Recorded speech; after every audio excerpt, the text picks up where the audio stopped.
sa engraving project na hindi ko in-expect na ganito ang mangyayari. Hello everyone, every two, every three! Blablabla. This is me, Belle speaking!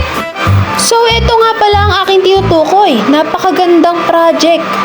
Mag-e-engrave ako ng logo sa gitna. Pero sa hindi nasaang pangyayari, sa pangalawang layer na ginawa ko. Oo, nilayeran ko siya ng pangalawa kasi hindi masyadong madiin yung isa. Hindi siya nag-black masyado. Kulay gray lang siya ba? So, ayun nga, nung pangalawang layer na, nakakalahati na yung pangalawang layer. So, nag-start ako ng 10, 11, 12, 1. Alauna na, bi? Nag-brown out. At dahil doon kailangan burahin. Oo, kailangan niyang burahin kasi nga, hindi na siya mag-aano sa susunod. Yung back to zero na siya. Yung engraver ko back to zero na. So, hindi ko na siya maitatapat pa sa dapat niyang pagtapatan. Gets mo? So, ayun nga, to the rescue naman ang aking pudra. Ang problema lang, medyo nahirapan din siya.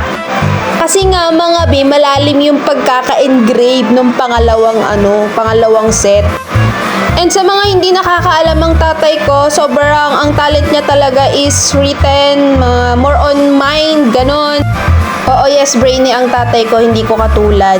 Alam ko na. And tanggap ko yon.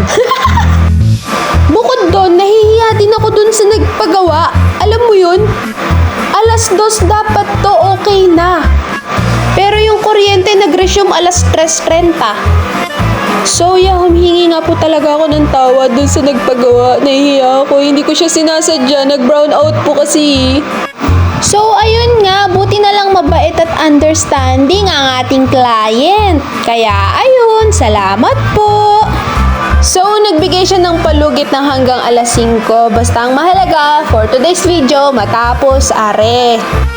Since malalim ang sugat at trauma na binigay ni Aurel ko sa mga oras na to, minanumano na ng tatay ko ba? Salamat, Pudra! And eto na nga ulit, mag-engrave ulit tayo. Sana sa pagkakataong to, hindi na mag-brown out, Aurel ko. Diyos ko! Pati yung tatay ko nag-effort para sa'yo, dahil sa'yo. At ayan. So yun nga, we have to say goodbye na dahil babay na. Babu!